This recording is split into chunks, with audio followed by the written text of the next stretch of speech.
yung pagtatantrons po ni Inday dahil sa pag-recall ng kanyang security. Linawin natin po, ang security ni Inday po, 433. Ang ni-recall man lang po, 75 members ng PNP. May natitira pa sa kanya na 358. At ang sabi, more than 20 doon, mga members pa rin ng PNP. May reklamo po si Inday.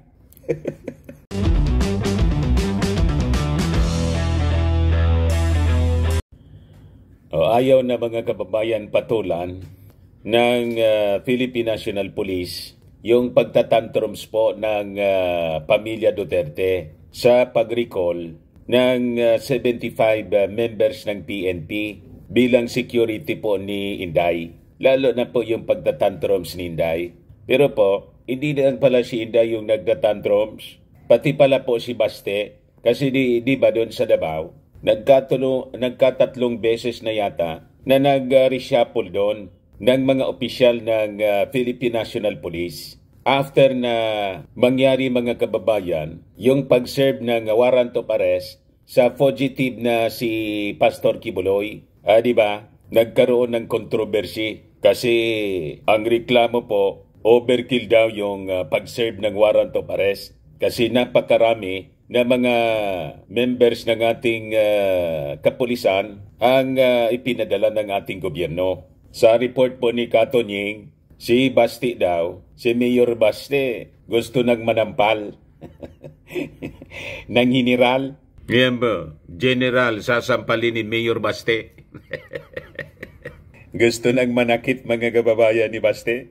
Pero po, yung ating kapulisan, sabi nga natin mga kababayan, they are highly professional. Ayaw na nilang patulan ang mga pagtantrums ng mga Duterte. Lalo po ni Inday. Ito po, sabi dito sa latest report ng Philippine Daily Inquirer, PNP Chief, Ma'am on Duterte's letter. Di ba nagpalabas ng open letter si Inday accusing the PNP ng political harassment? Pero yung ating mga congressmen at ilang mga dating opisyal ng ating gobyerno, hindi makatiis sa pagtantrums ni Inday. Sila yung mga nagpalabas na mga reactions mga kababayan para suplahin po ang sobrang feeling entitled masyado ng Vice Presidente. Sabi ko nga, mga kababayan, wala na ngang ginagawa. Pero gusto pa niya mga kababayan ng santambak na security kung hindi makapala. Ano ang tawag ninyo mga kababayan dyan? Tapos, ang malala, yung mga supporters po, nagpalabas din ng open letter.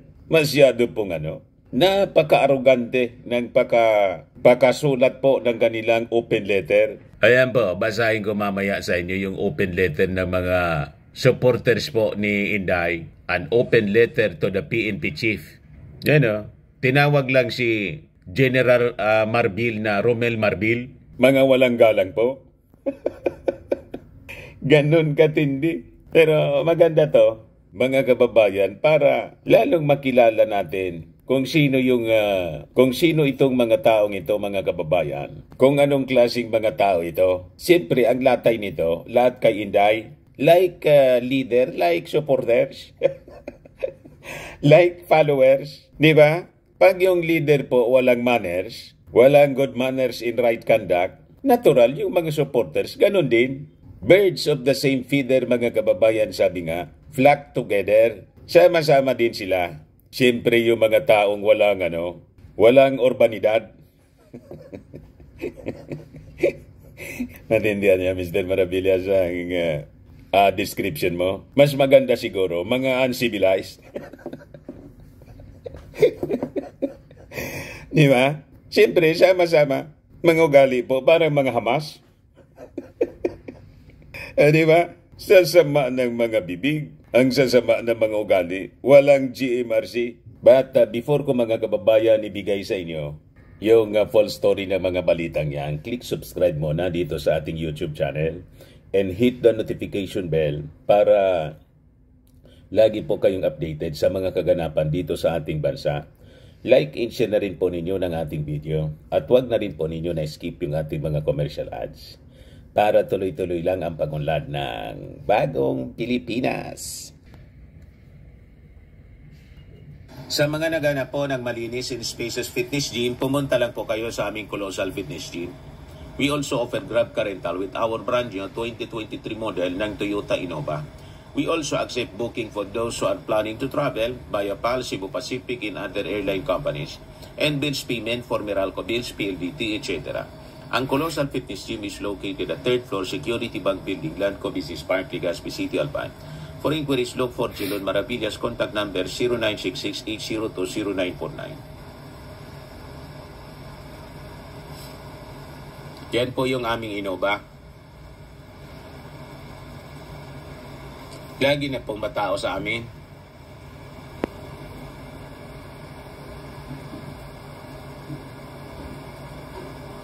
Ito yung mga bago naming clients.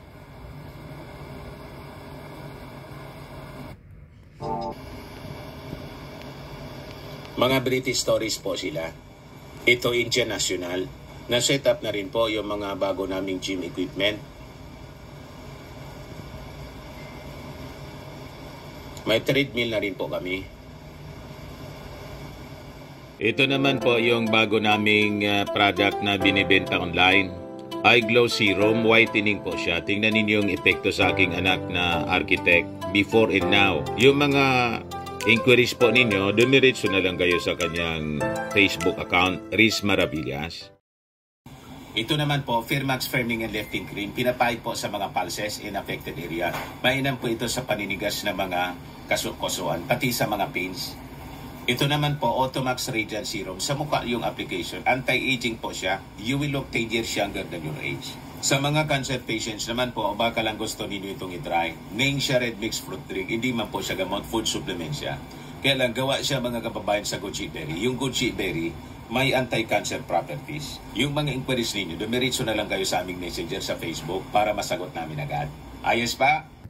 Ayos pa? Ayos na, ayos. Oye, Mr. Maravillas. Balikan natin yung ating mga kwento nitong mga walang GMRC. Good manners in right conduct. Mga uncivilized. mga hamas. Di ba? Sabi natin, yung pagtatantrons po ni Inday dahil sa pag-recall ng kanyang security, linawin natin po, ang security ni Inday po, 433. Ang ni-recall man lang po, 75 members ng PNP. May natitira pa sa kanya na 358. At ang sabi, more than 20 doon, mga members pa rin ng PNP. May reklamo po si Inday. Ngayon, sabi nga dito sa balita, si Inday po ang most secured na Vice President sa istorya ng Pilipinas. Ayan po. Most secured VP in history. Lawmaker says 31 cups still assigned to Sara Duterte. Hindi nga 20. 31 pang mga pulis ang naka-assign pa rin kay Inday. Galit siya.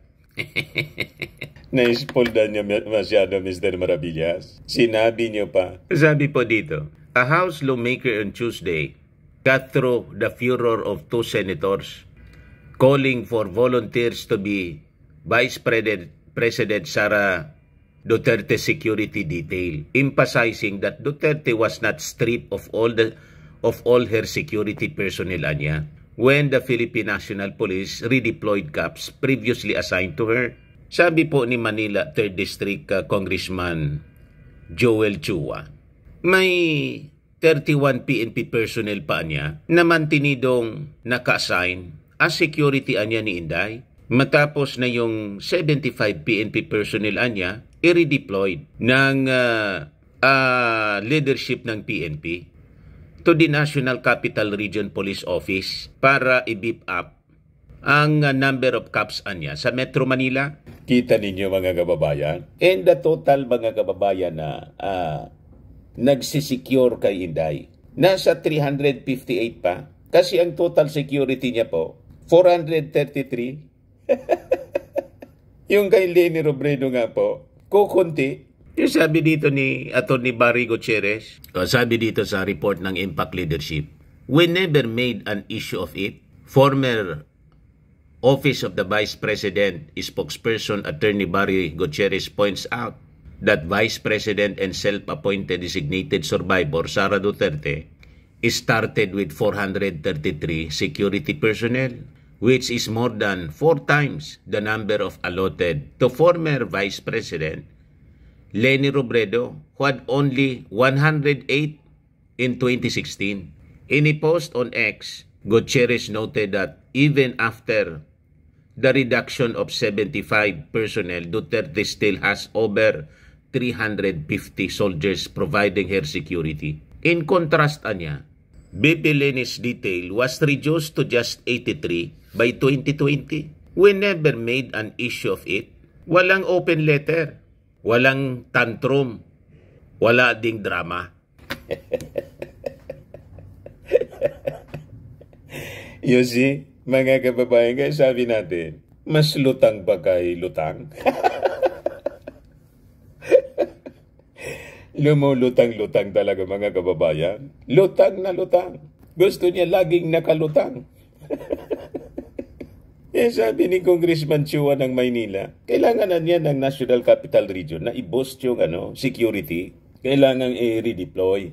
Ano nga yung reklamo ni BP Inday? Na siya yung pinakang secured Vice President sa historya ng bansa. Eh, sabi po ni Congressman Chua, this was the same figure provided by PNP Chief General Romel Marbil last week when he explained that 7 officers and 24 non-commissioned officers remained assigned to the office of the Vice President. Chua said that Duterte even began with a 400-strong security detail. This makes her the most secured Vice President in history. Tapos, ang akusasyon mga kababayan Inday, ang pag-reduce ng kanyang security, 75 PNP personnel na pag-recall, political harassment daw sa kanya.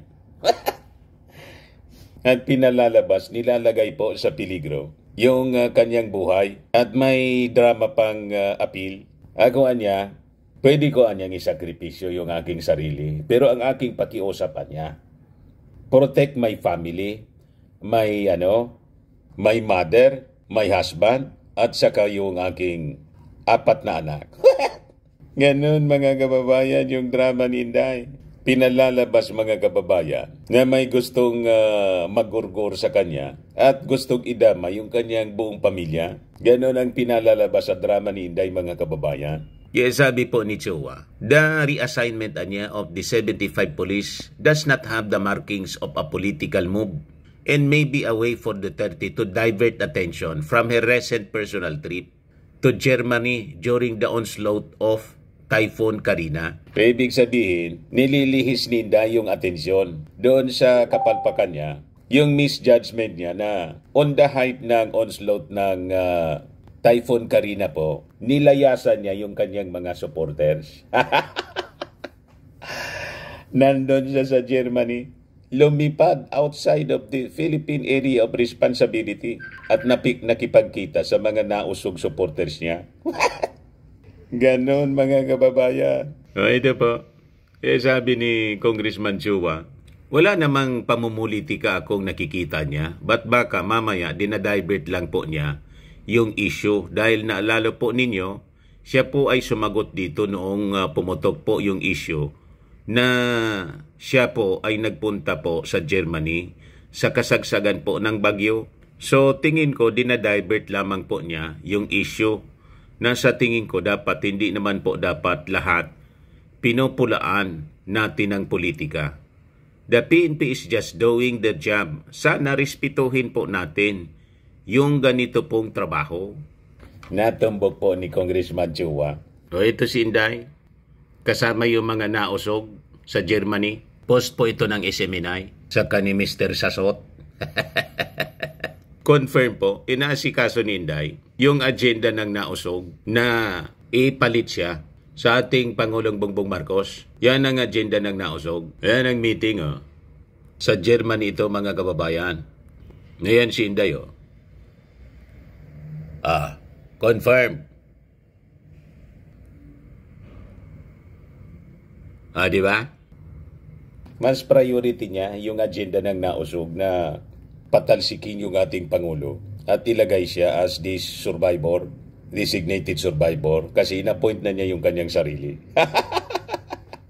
Huwag kami. Ang una mga kababayan, si Congresswoman Rida Robes ng San Jose del Monte, sinupalpal si Inday sa statement nito. Ito kasi yung statement ni Inday. It was obviously a targeted list and a targeted maneuver, nothing else. Let us spare our people from all the lies. Let us call it what it is, a clear case of political harassment. Hinaharas daw siya, mga kababayan. Kaya sabi ni Robes, truth is often surrounded by a bodyguard of lies. In the case of the VP's childish tantrums against the move to reduce by little her garrison of guards, she has muddled the issue, supplanting facts with theatrics. Nagdrama ng todo po at lalong pinaigting yung drama, pero ayaw patulan po ng highly professionals na PNP natin ang mga attacks na ginagawa ni Inday sa liderato ng PNP. Ito po yung sabi rito sa balita ng Inquirer. Yan po si General Marbil. Nasabi ni Super Ate, hindi ko anya yung kilala. As usual, sumaklolo si Ateng kay Inday, mga kababayan. Pero sabi ko nga, naintindihan natin yung papel ni Senator Amy Marcos. May special mission sa mga Duterte si Amy Marcos sa akin pong paningin. Kaya ayaan na lang natin po ang mga ginagawa ni Senator Amy Marcos. May sarili din siya, mga kababayan, na agenda. Di ba? Yan sabi po dito, ayaw nang patulan po ng PNP yung mga pasaring ninday. The Chief PNP opted not to answer the Vice President's statements out of respect. We'd rather address this issue silently, sabi po ni PNP spokesperson, Colonel Jane Fajardo. So ganun lang, mga kababayan, ang short statement ng Philippine National Police. Yan ang ating kapulisan po. Highly professional. Hindi po mapatol po sa mga childish tantrums. Di ba? Pero matindi po yung nirelease na statement ng mga supporters ni Inday. Basahin ko po sa inyo. Dito natin makikita kung gaano sila ka-uncivilized, kawalang manners po. Hindi naturuan talaga ng magulang. Pati mga supporters po na hindi rin naturuan ng magulang, hindi na disiplina ng magulang ng maayos, nagsama-sama na rin. Naging supporters po ni Inday. Birds of the same feather, mga kababayan talaga. Flock together. Ito yung nirelease nilang open letter po. Ang tawag kay General Marbil, Romel Marbil. Wala mang nakapirma po. Basta nag-release lang sila ng open letter. FPRRD supporters. Matindi po yung mga binitawang salita rito. Sabi dyan, the moment Vice President Inday Sara Duterte dropped the bomb, exposing your shenanigans and grave abuse of authority, we have decided we will no longer take everything sitting down. Introduction pa lang, mga kababayan, napakaanghang na. Grave abuse kaagad, mga kababayan of authority, ang sinasabi nila. Anong base ninyo sa pagsabing grave abuse of authority? That is the regular function na ginagawa po ng ating kapulisan. Di ba? Hindi pa makontento si Inday sa 358 na remaining security niya. She is the most secured Vice President in Philippine history. Sabi nga po ni Congressman Chua ng Manila. Sabi nga natin, wala namang ginagawa. Tapos, kung makademand ng security, tambak.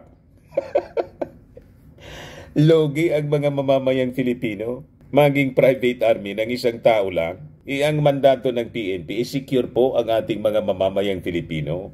The communities all throughout the country. And we have limited numbers ng ating kapulisan. And we have a growing population. Tama po? Masyado namang entitled kayo. Sabi rito, lest you forget, Sara Zimmerman Duterte had the highest number of votes in the country's electoral history. Ganon sila, mga kababayan kahambog. Yung 32 million plus na boto ni Inday, mga Marcos loyalist. Ang excess po noon sa 31 million na boto ng ating Pangulo na mga Marcos supporters, yun lang man lang po yung mga DDS. Pero ngayon, kasi humiwalay na siya sa unit team, so less than 1 million na lang po ang natirang supporter niya. Iniwan na siya ng mga Marcos loyalist. Pati nga po si Super Ate, baka madamay. Di ba? Yung 16 million po na boto ni Digong, mga Marcos supporters yun. Dinala na boto ni Amy Marcos. Di ba? Kasi yung mga Duterte po, hindi man kilala sa buong Pilipinas dati. Davao lang po sila. Sumakay sa mga Marcos loyalist, mga kababayan, nang isupport ni Amy Marcos. Ganon po ang katotohanan niyan. Ngayon, kiniklaim ninyo na 32 million yung bumoto kay Inday. Bumoto po kasi nakipag-unit team siya. Kasama po ako sa bumoto kay Inday. Mga kababayan, hindi ko nga dapat siya binoto. Lang sabi ko, pagbigyan natin kasi yun ang pinili ng ating Pangulong Bongbong. Tito Sen sana po ako. You see? Pero ngayon I withdraw may support to Inday. Kasi wala man tayong pakinabang, logi. Di ba? Hindi man po nagtatrabaho. Iniwan tayo sa gitna ng calamity. Nandun siya sa nausog sa Germany. Tama ba yon? Nung mga kababayan, nagbiyahe yung ating Pangulo para sa mga official travels niya. Iniwan siyang caretaker. Nandun siya sa rally sa Liwasang Bonifacio. Marcos resign yung sinisigaw ng nagrarally.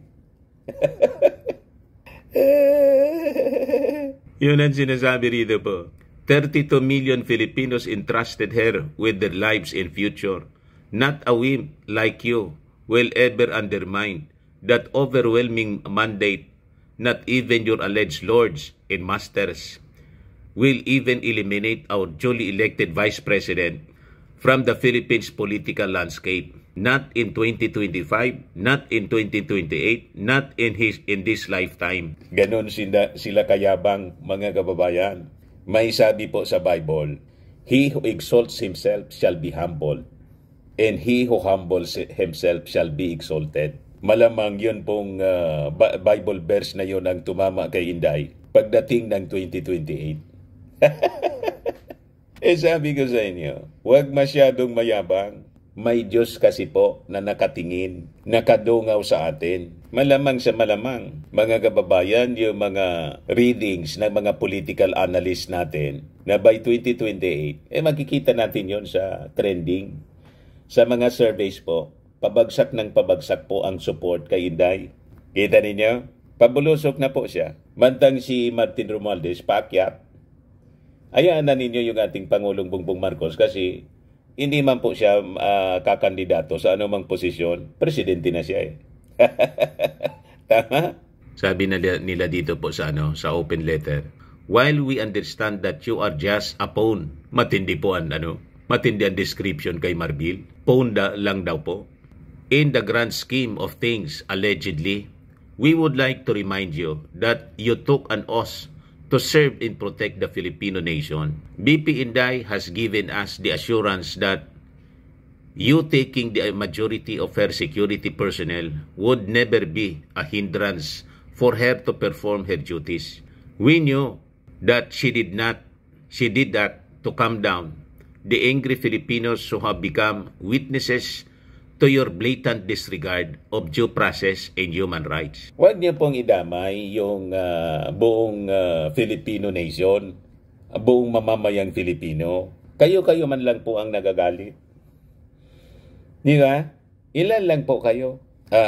Hindi nga kayo makaipon ng more than 1,000 members ng kahit nga po mga supporters na ninyo. Makikita ninyo makikita natin sa mga nausog rallies ninyo. Di ba? Nung suna po, ilan lang yung pumunta sa Liwasang Bonifacio. Doon sa EDSA na gusto ninyo mag-people power, ang nandun si Jonathan Morales man lang. Nag-away-away pa. Kasi si Jonathan Morales ngayon, yung PDEA agent po, na nag-imbento ng PDEA leaks, ina-accuse na ngayon na Trojan horse.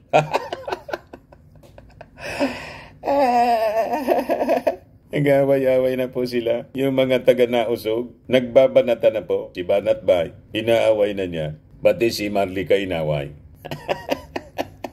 Pati nga po yung video, pulburon video po, dinidisown na din po ni Banat Bay. Kita ninyo, pati kayo hindi na magkasundo sa mga propaganda ninyong fake. So sabi rito, you of all government officials should be the first one to call out the NAIA personnel who took screenshots of the Vice President's departure footage. How about the breach of protocols? How about the right to privacy? Your oath was to serve and protect not just your masters but every Filipino. VP Sara Duterte is a Filipino who deserves fair treatment and equal protection. Si VP Inday po, hybrid. Hindi man siya pure Filipino in blood. German po siya. Nandun nga nagbakaso sa Germany sa pamilya ng kanyang nanay. Tama? At saka, mag-file kayo ng reklamo kung sino yung nag-post no ng una, ng picture ni Inday na pumuslit ng bansa. Kasi they act on complaints. Yung ating mga authorities act on complaints. Mag-file kayo ng reklamo. Kung ito po ay matatawag nating breach of privacy. Unang-una, si Inday po hindi pribadong tao, public official po siya. Tama? Sorry kayo na nabuking siya, napicturan siya. Bakit kasi yung kanyang pag-travel is unannounced? Kasi gusto niyang pumuslit, mga kababayan. Yun pala, pupunta siya sa meeting ng nausog. At malamang yung duda ng iba, nag-attend ng concert po ni Taylor Swift. Pero siyempre, sumingaw na, malamang binalot ni Inday, nagmaskara na para hindi makikilala ng audience. Di ba? Para niya walang makitang ebidensya kasi na-chaptiran siya, mga kababayan, na picturean po na lumipad outside of Philippine Area of Responsibility sa gitna ng pagsalanta ng Karina. What? Yan kasi. How about your men casing her rented house, putting in danger the lives of her children and family? How long will you remain under the influence of those who seem determined to remove the woman who has taken a stand against a troubled administration you're associated with? Ina-accuse ninyo yung PNP na yung mga polis, siya yung involved sa casing kay Inday. Pagkatapos, hihingi kayo ng proteksyon galing sa kapulisan. Anong klaseng pag-iisip yan? Damor na dapat, ang demand ninyo, wag na siyang isecure ng PNP kasi may duda kayo sa members of the PNP under General Romel Marbil, kinikasing si Inday. Di ba? Baliktad yung pag-iisip ninyo. Damor na dapat yung remaining 32 members ng PNP, isauli na ninyo. At mag-hire na lang kayo ng private security na magsisecure kay Inday kung wala na kayong tiwala sa gobyernong ito kasi ina-accuse ninyong administrasyon na siyang utak. Di ba? Tapos sinasabi ninyo, may mga tao na gustong natanggalin si Inday, who seem determined to remove the woman who has taken a stand against a troubled administration you're associated with. Kailan tinanggal ng administrasyon si Inday? Di ba? Di man siya tinanggal po. Siya yung nag-resign. Nag-resign siya voluntarily as a cabinet secretary. Pagkatapos sabihin ninyo, ni-remove siya. Ni-remove niya yung sarili niya.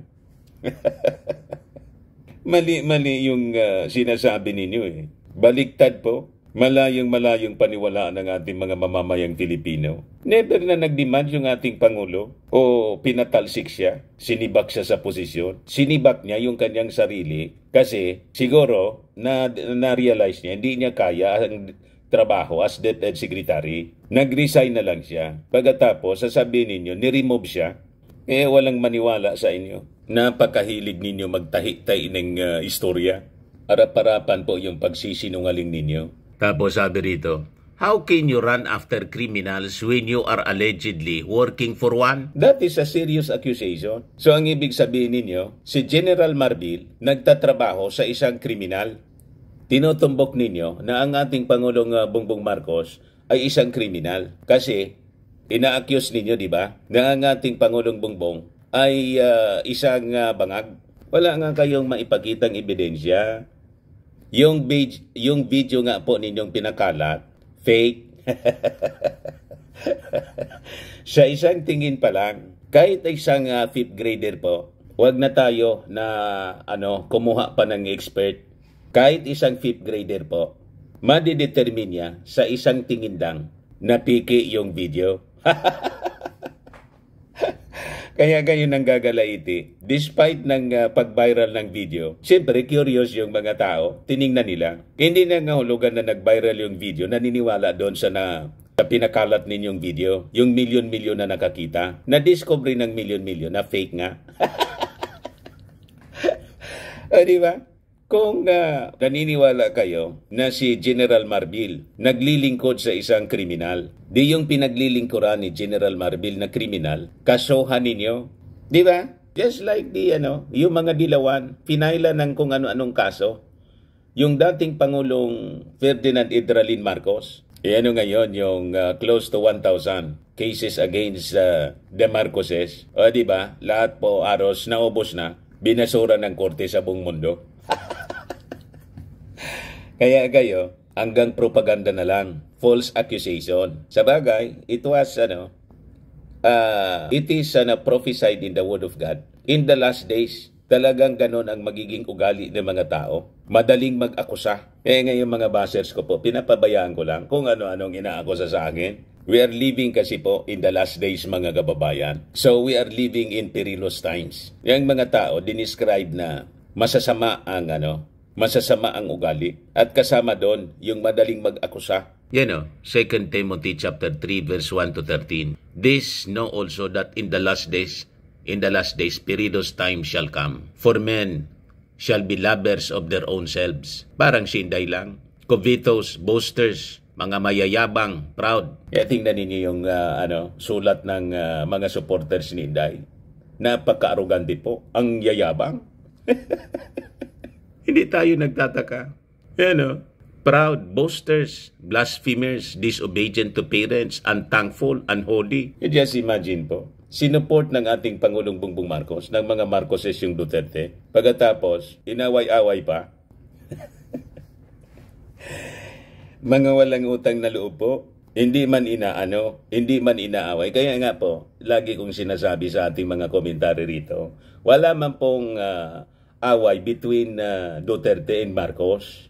Hindi po nakikipag-away yung mga Marcoses. Never na inaway ang mga Duterte. Sila lang po ang nang-aaway. Nakita ninyo, si Super Ate po, Amy Marcos, despite ng pag-aalipusta ng mga Duterte, ng tatay mismo ni Digong, sa ating Pangulong Bongbong Marcos, nakakampi pa rin si Amy Marcos. Martir si Amy. Di ba? She has to protect kasi the Marcos family, and that includes the President Bongbong Marcos. Kaya sinasacrifice na lang niya ang kanyang sarili. Nagpapakamartir si Amy Marcos. Di bali siguro siya matalo. Baka sa 2025, di na iboto ng mga Marcos loyalist si Amy Marcos sa galit sa kanya. Kasi imbes na kumampi sa ating Pangulo, kinampihan ang mga Duterte. And until today, kinakampihan si Inday. You see? So ang mga Marcoses po hindi nangaaway, sila lang po ang inaaway. Walang plano ang mga Marcos makipag-away sa politika. Never na nagkipag-away sila. Kahit sa mga dilawan, hindi nila inaaway. Mga Aquino nga po. Kita ninyo, si Chris Aquino, yung dalawang anak, bumisita po kay Lisa Marcos. Kasi related pa pala. Mga pamangkin. Siyak yung mga DDS. Nang mamatay po si Cory, nakiramay yung mga Marcoses. Nang mamatay si Noynoy, ganon din ang ginawa. Walang political vengeance na nalalaman po ang mga Marcoses. Kaya ko po sinusupport sila. Kasi hindi po sila palaway. Hindi tulad po nitong mga Duterte na pati yung mga supporters nila parang mga Hamas, palaaway. Mga arugante. Yan pakasulat nga po ng open letter. Napaka-arugante. Naka-describe po sila dito sa Bible. Yan unthankful, unholy. Kaya kita ninyo, sanay sila sa pagmumura. Pati yung Santo Papa, minura-mura. Pero yung political advisor niya, mga kababayan, spiritual political advisor, una, yung dating pari, si John Ibasco, pari na nagrebelde. Tapos si spiritual advisor po, si Pacquiao. Pugante na, mga kababayan. Kaya kung ano po ang puno, siya ang bunga talaga. Ito na. Without natural affection, truce breakers, false accusers. Kita ninyo?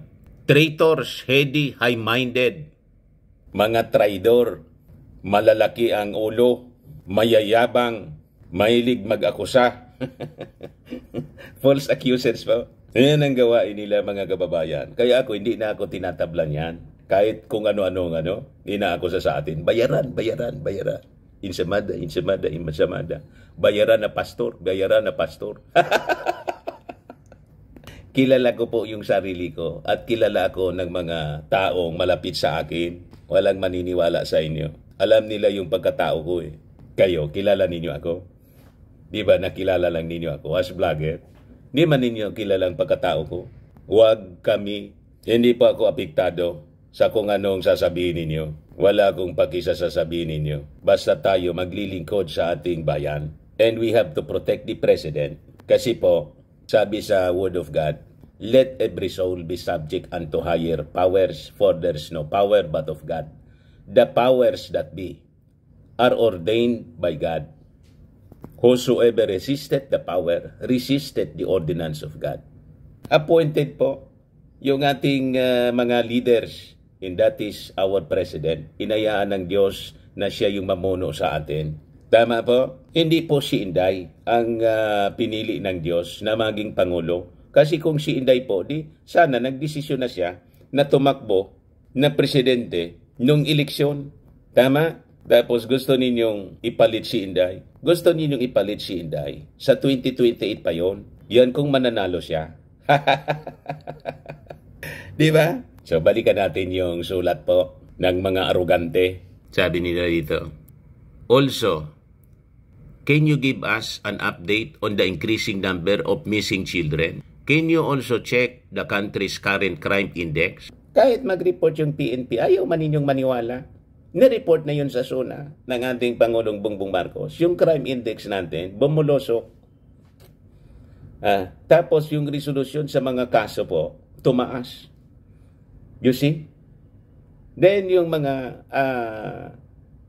arrests at mga nakukumpiskang droga po, dumami in billions, mga kababayan. Pero wala pong walang policing EJK, tukang-tukang, bloodless drug war. Kaya kayo nagagalit kasi na-insulto kayo. Pwede palang gawin na bloodless po ang paglaban sa criminality, lalo na po sa droga. Yung sabi nila dito, Romel, di man lang po tawaging General Marbil. Romel, by you not having balls big enough to stand your ground, to serve and protect the people, maybe it's about time that you sit down in silence and reevaluate yourself, your future, and your legacy. Ito ba ang gusto mong maging legasiya ni Romel Marbil? Matindi po ang pagiging arrogante nila. If anything happens to BP Inday, know that 32 million of us Filipinos will hold you accountable. We will storm the highest court of the land to make sure that you will pay for your crimes. Matindi po magbanta. Ganon sila mga kababayan ka-arugante. Sabi ko nga po, this is the height of their arrogance. And sabi sa Word of God, yung mga aruganting tao, mapagmataas na mga tao, binababa niya. Ibinababa ng Diyos. So while there is time, and while you can still redeem what is left of your dignity and pride binaliktad pa, kayo yung ma-pride. Please have the delikadesa to resign. Baka mahalin at igalang ka pa ng mga Pilipino. FPRRD supporters. Talaga po, like leader, like followers. Kung arrogante yung leader, arrogante din yung mga supporters. Magkakasama talaga sila po, ang mga magkakakulay. Ganun katindi, mga kababayan. Kaya siguraduhin natin, nasa 2025 and 2028 elections po, kailangang tuldukan natin ang kanilang pagiging arrogante. Tama po? Parang China lang po, mga arrogante at bully. Binubully mismo si General Marbil. You see? O ngayon, balikan natin yung sinabi ni Katonying. Ayan General sasampalin ni Mayor Baste. Dahil sa pag-reshuffle po doon, mga kababayan, inassign doon sa Davao, yung dating PNP chief, dito daw sa Quezon City, matikas yun, mga kababayan. Hindi man yun pasisindak sa kanya. Pakinggan natin po yung sinasabi dito ni Katonying. Meron pong mga nireshuffle na mga tao dyan Yung mga pulis dun sa PNP na, sa Davao City na apparently may mga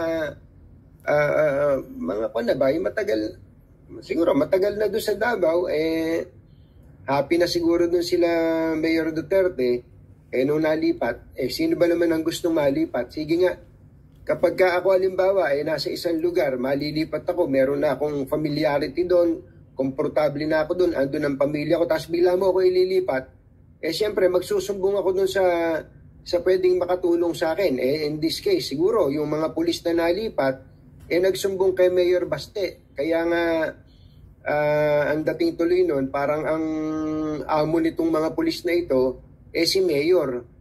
Sa totoong buhay naman, totoong buhay, talaga namang mayor ang amo ng pulis Di ba? Bagamat national in scope, civilian in character, pero ang totoo nun, pag nandun sa baba, ang kadalasan, patawarin ako Kaya yun po yung rason kung bakit yung Philippine National Police dapat regular yung reshuffling po. That is the strategy na ginagawa po, and that is normal all throughout the country, para yung loyalty nila to the Filipino people, hindi siya maging private army ng isang politiko. Kaya dapat regular yung reshuffle po, mga kababayan. It is legal. Yun ang pinupunto po ni Katonying. Ay gustong manampal po si Baste. Nito, General, sasampalin ni Mayor Baste. Pulis nangangamuhan din talaga kayo sa mga mayor. Kaya lang, iba po ang sitwasyon ngayon ng Davao City. Without elaborating, alam po naman ninyo na medyo nagkakakiskisa ng konti. Alam niyo na, ibig ko sabihin, si Kibuloy, Pastor Kibuloy, di ba? Si Pastor Kibuloy na taga Davao City, hanggang ngayon, hindi po... So, kailangan talagang gawin. Kasi Pastor Kibuloy, kaya hindi po nahuhuli. Kasi yung mga members ng PNP doon, barkada o impluensyado ni Kibuloy. Before pa na mag-operate, makapag-serve ng warrant of arrest, yung ating mga authorities from the NBI at saka yung galing po sa PNP National na may hawak ng warrant of arrest, may nagtitimbre na. Di ba? Sabi ng dating Pangulong Digong, alam niya kung nasaan si Pacquiao. Kaya lang niya, secret. Pinaglalaruan po yung batas, mga kababayan. So, kailangan siyempre gawin yun para mahuli. Di ba? Papanagutin sa batas. Si Kuan nga po, sabi ni, nagparinig na si Senate President Chis Escudero. Kasi yung mga pugante, hindi pa na, si Alice Goo, hindi matagpuan. Pati niya si Kibuloy. So, di ba? So, yun mga kababayan ang ibig nating sabihin. Hindi po mahagilap. At hindi ba, meron pa nga sinasabi na kaya... yun din ang sinasabi ni Katonying. Makapenetrate ng gusto ang mga pulis dyan, bago pa dumating yung mga pulis, may mga pulis na nagtitip kay Kibuloy na darating yung mga pulis. Sa mga nasusunog. So, kumbaga, nagkaroon tuloy ng konting question sa trust sa mga pulis na matagal na doon. So, and dito po yung bagong hepe ng regional police ng Davao region, at tapos naglagay ng bagong hepe ng Davao City Police, mga kababayan, nagkaroon ng reshuffle. Hindi po pala nagustuhan yon, mga kababayan, ng mga Duterte. And specifically ngayon, si Mayor Baste Duterte. Higi nga at bago ko lang patugtugin tong kinuha ko lang doon sa Basta Dabawenyo show, ano? Thank you nga pala, public naman, ginagamit ko na, no? Gamitin ko na, at government official naman, si Mayor Baste. Sa madaling salita, ang sabi ni Mayor Baste, ayon sa translation na nabasa ko, sasampalin daw niya si General Torre. Matindi po. Sasampalin daw niya si General Torre. Dahil kung ano-ano sinasabi tungkol sa Davao City. Tapang, ano? Tapang talaga ni Mayor Baste. Yan ang mayor, matapang. Mananampal daw siya ng general. Yan daw po ang gusto niyang gawin. Manampal ng general. Sagot naman po ng general. At tinawag pa niyang buwang. Yeah, hilig nila magsabi ng ganun, buwang. Yung sagot naman po ng general, professional niya ako. Hindi ako pumapatol sa ganyan. Pero niya, yung pananakot, yung sabihin na niya yung pananakot, that is one thing. Pero yung gawin niya yung pananampal mismo, yung aktual na pananampal, ay another thing. Malalim po, mga kababayan, yung sagot ng general. Ibig sabihin nun, di sige, sabihin mo na gusto mo akong sampalin, pwede man niyang gawin mo yun at sabihin, pero pag ginawa mo niya, that's another thing. Di ba? Pag sinabing another thing, subukan mo niya kung kaya mo. Ayun, ang ibig sabihin yun. Interpretation ko lang po yun. Si General Torre. General Torre po ang pangalan. Pero I think yung aking interpretation sa kanyang sinabi po ay malapit sa katotohanan. Pero rin nga po natin ang bahagi po ng panayam na ito dyan po kay Mayor Baste Duterte, no? Dali lang po ayusin ko lang. Ayusin ko lang. Ayusin ko lang. I-replay niya po. Kaya lang, eto. Bagay hindi natin maintindihan. Kaya okay. May translation po. Kasi salitang Davao. Yeah. Ito po siya. Natatanaw niyo na. Mayor, kami. Yan o. 3-minute response niya na los-los. Nagpa-press-con siya. What will happen will happen. Mag-peace global. Not prevent crime anywhere or in any place in the world. It will happen. Ay, teka muna. Teka muna, hindi pa pala ito. By the way, si General Torre po, mga kababayan, sa Quezon City Police, ang una po niyang ipinatupad at ginagaya po ngayon ng ibang mga police district, yung pong tinatawag na 3-minute response. Ano? Yung bang pag merong itinawag sa kanila, andyan kagad yung police sa loob ng 3 minuto. Mabilis. Kasi meron silang system na ginawa. Gusto po niyang gawin yon sa Davao City. Kung narinig nyo, yung sinabi ni Mayor Baste, parang hindi siya convincing dun sa kung na yun, sa 3-minute response na yon. Anyway, hindi pala yun yung una kong paririnig sa inyo. Yung munang dahilan kung ba't siya nabubusit kay... Ito na yung statement ni Mayor Baste. And do a massive reorganization of the police force in Davao City. And for the longest time, historically, these men have performed very well. Outstanding ang Davao ever since. Di palagi ako, na this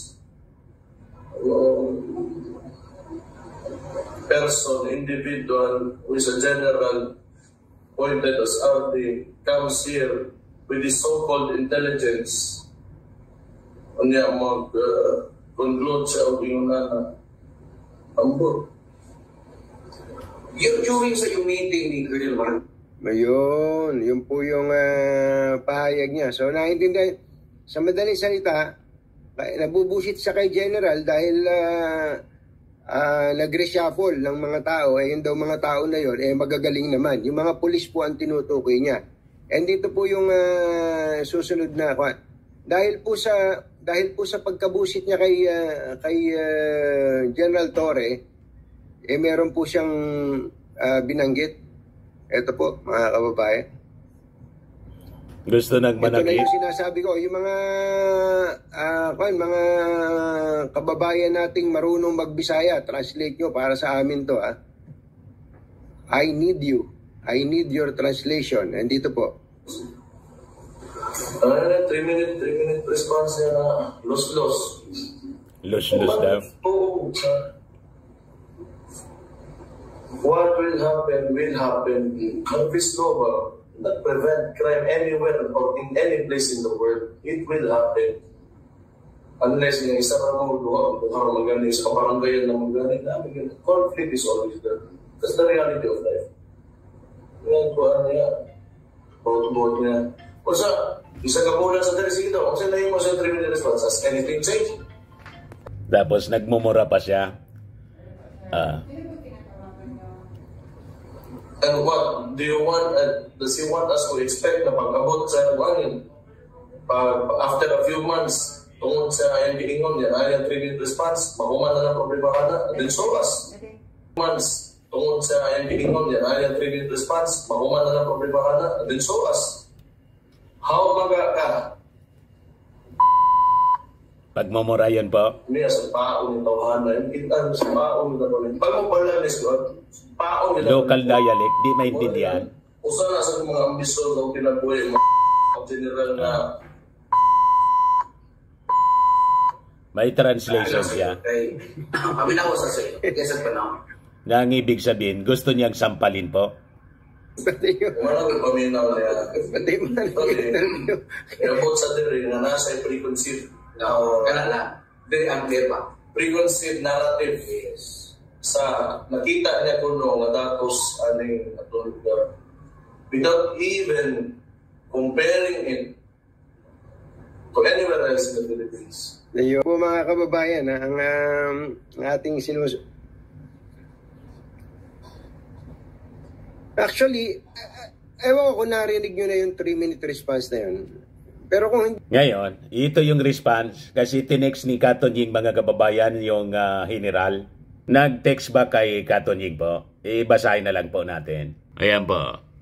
Boss, hindi na ako sasagot on air. Pakisabi na lang na nakausap nyo na ako offline at ito ang sinabi ko. He is not worth responding to. Hindi ko alam ang frame of mind niya nung sinabi niya yon. Professional akong pulis. But let me make this clear. To threaten is one thing. But to actually do it is an entirely different thing. Di ba mga kababayan, malinaw po ang mensahe, malalim. So ito yung balita. General Torre refuses to dignify Baste Duterte's tirades. Siya po si General Torre, Nicolas Torre, dating QCPD chief. Yan ang itsura niya po. Matanda na. Hindi siya pumapatol sa mga ganong uri ng mga pananalita. Anyway, bahala na sila mga kababayan. Yan man lang po, yung ating mga kwento. Maraming salamat doon sa vlog ni Katonying na isa ring supporter ng ating Pangulong BBM. BBM. Kaya tulad natin po, laging nababas din si Katonying. Ganon. Ako po si Dante Maravillas. Bye-bye. God bless.